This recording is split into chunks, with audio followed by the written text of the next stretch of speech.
Hey, how's it going, guys? And welcome back to Monster Taming Newsletters, the segment on this channel where we sort of go over various updates, dev blogs, and of course newsletters within the monster taming community.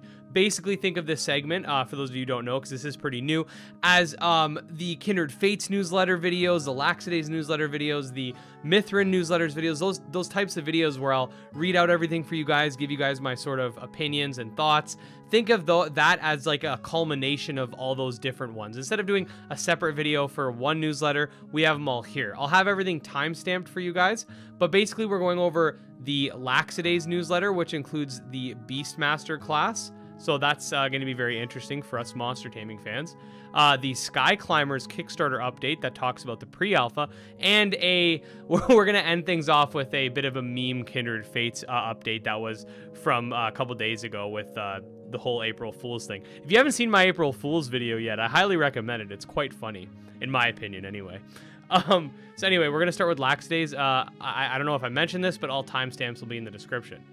So, devblog number 6, Beastmaster and Nanim Friends. Good news, everyone. We are planning on launching our Kickstarter on Tuesday, April 27th. Here's our Kickstarter pre-launch page. Make sure to follow it to keep up to date on our Kickstarter. In this blog post, we will be going over new Nanims, one of your companions, and a look at one of the new hunter classes. Stick through to the end for a full hunter reveal video. In case you missed our latest blog post, here is the social sim gameplay post. We discussed that in the last segment, as well as last week's Monster Tamer news. Nanim overview, Tarachnid and Tetsurtle. Tarachnid, medium-sized Earth-type Nanim that evolves from a spider. Tarachnids secrete a poisonous substance that they use to attack their prey as well as shield themselves. And here we have a little clip. I really like this design, I'm going to be honest with you guys. I am a big fan of this design. It's like a bionic spider thing. Oh, wow. Okay, so here we can see some more angles. Toxic gas. Tarachnid releases a cloud of poisonous gas around itself, healing itself and spiderlings. I'm curious if anyone who's within this toxic cloud gets damaged while you get healed. Sort of like, for those of you who played the Kindred Fates alpha, Lumala has an ability where it basically can create a light ray and then hang out inside it. And if you go inside it, you get damaged. Slugnade. Tarachnid shoots a ball of poisonous goo at an enemy, doing Earth-type damage with a 10% chance to poison. Pretty cool, pretty cool.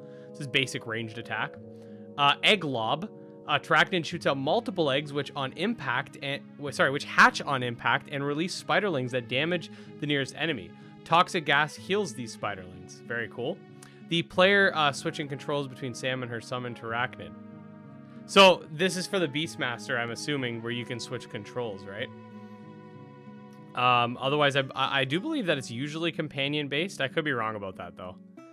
Anyway, Tetsurtle evolved from a turtle. Tetsurtles are a water-type Nanim. Tetsurtles are slow-moving, but deal massive amounts of damage with high defense. This is another design I really like. You know, one thing I've noticed is that the Laxidaze designs are really good. The 3D models are fantastic. Yeah, I really like this one, too. Okay, here we got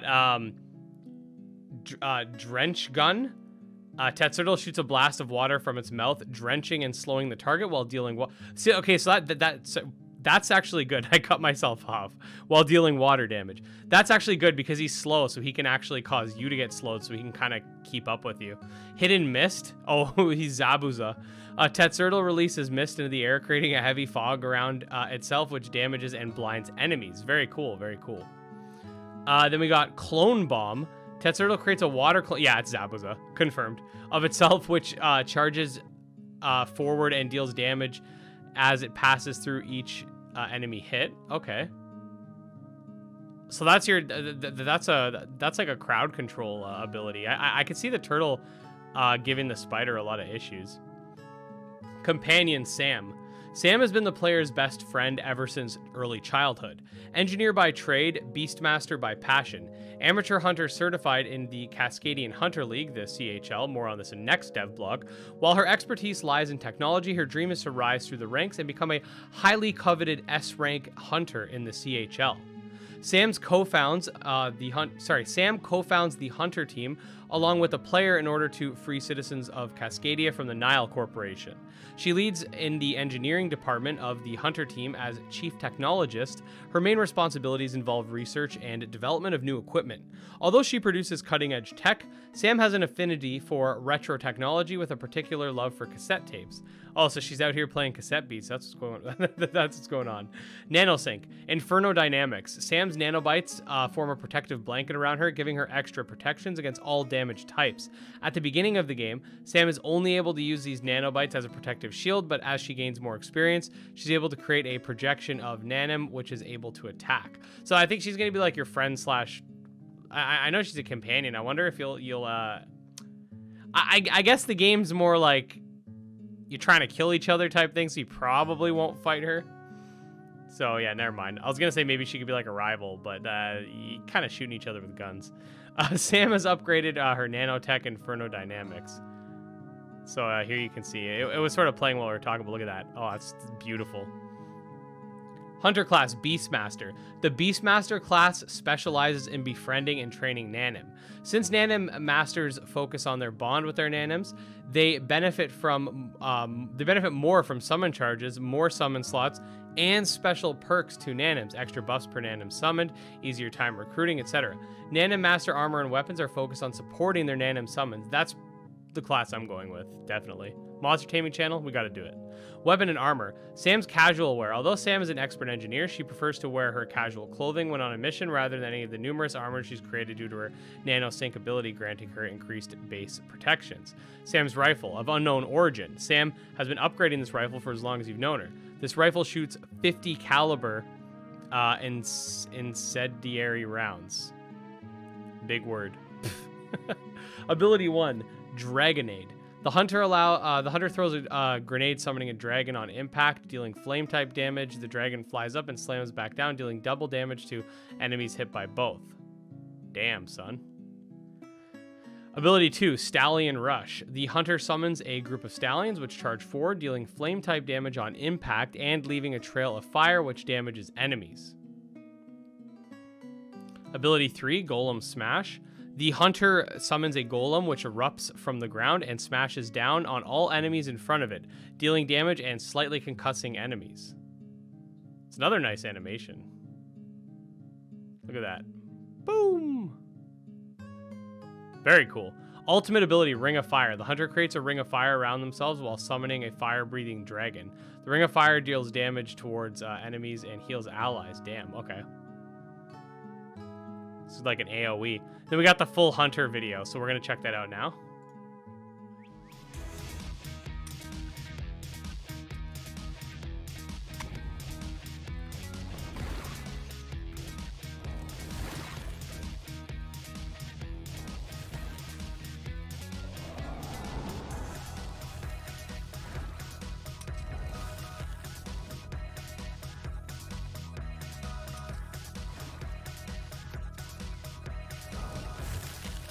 Love it. Turn into that spider.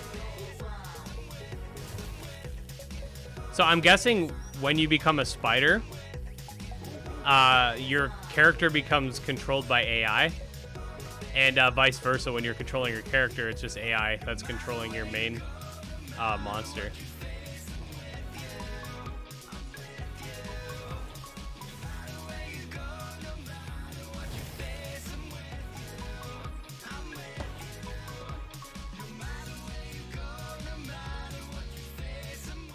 Okay, so next we have the Skyclimbers update, and this is regarding the pre-alpha, which it's pretty exciting if you are looking to actually like see some more Skyclimbers footage as opposed to necessarily getting access to the pre-alpha, because it is just a second wave. But the thing that's exciting about the second wave is that we're gonna actually be able to stream it and play it and stuff like that. So anyway, we're gonna skip the stuff with the stores and stuff like that.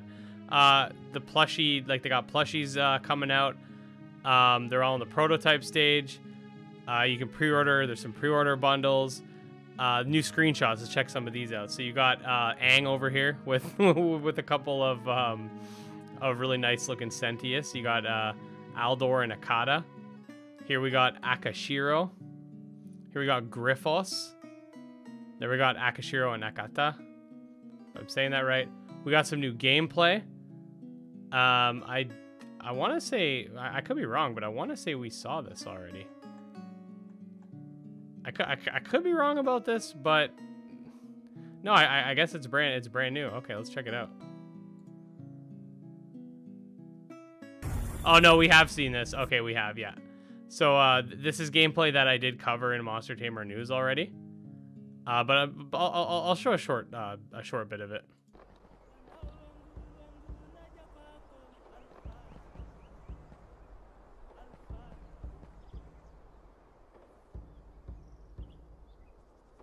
So you can see the city, everything you can create too. It's always something to keep in mind. And then you get to see some of the riding with our cheetah friend.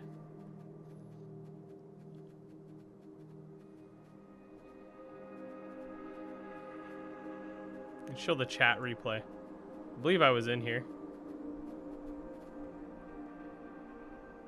I was in here, so Ed. So oh, there we go. Looks beautiful. Yeah, see, I was in here. I knew what was going on. I believe I was at work when this was going on. But yeah, like, beautiful stuff. You guys know by now.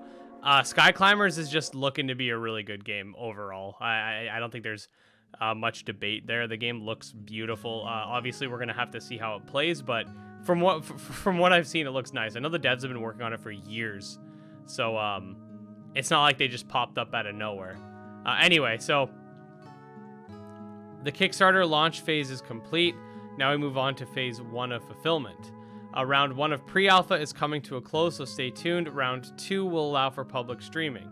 So a small update, like I said, I probably wouldn't make a separate video just for this, but since Monster Taming Newsletter focuses on multiple newsletters, we're able to do stuff like this.